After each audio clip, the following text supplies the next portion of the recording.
Money hides cracks.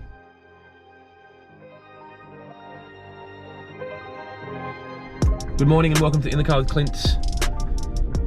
Last night I had Zoom beers with a very good friend of mine, very intelligent human businessman, and towards the end of the Zoom beers we were talking about partnerships, right? Business partnerships.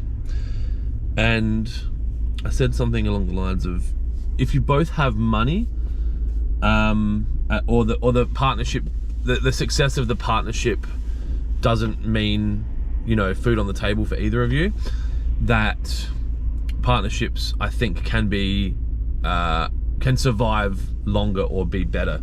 And I think that's for the case of business partnerships, and I think that's the case for marriages and relationships. So what I mean by that, when I was in my last partnership, cracks started to show when financial troubles were on the horizon.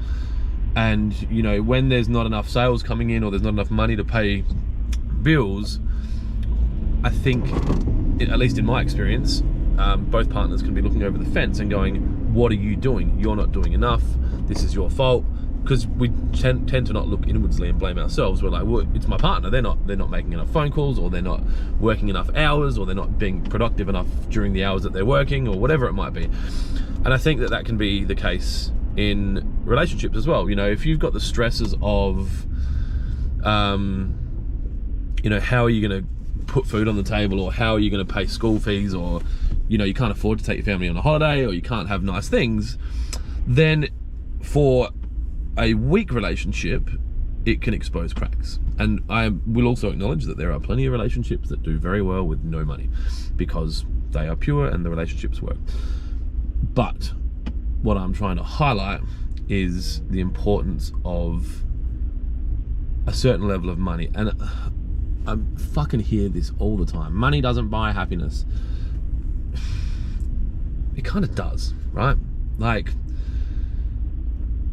and when I say it kind of does, I mean there is a minimum level of money that a human can have that can afford them all of the basics that you need to not have to stress about shit.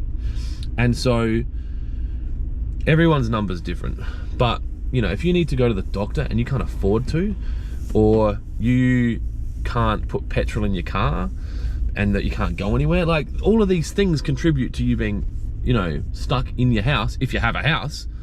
And so I kind of think money does buy happiness, or at least it affords you to not have sadness. And if you can get a minimum level, then that's going to protect you. And in a business partnership, if there's no money coming in, like, that's a problem. And, you know, when there's one of you, it's on you. When there's two of you, I think sometimes it can expose cracks. So I don't know what the moral of the story is. Make more money. Be clear on your expectations when you have partnerships. But a lack of money will expose cracks in your personal life and in your business life. Now, that might be an opportunity to go repair those cracks.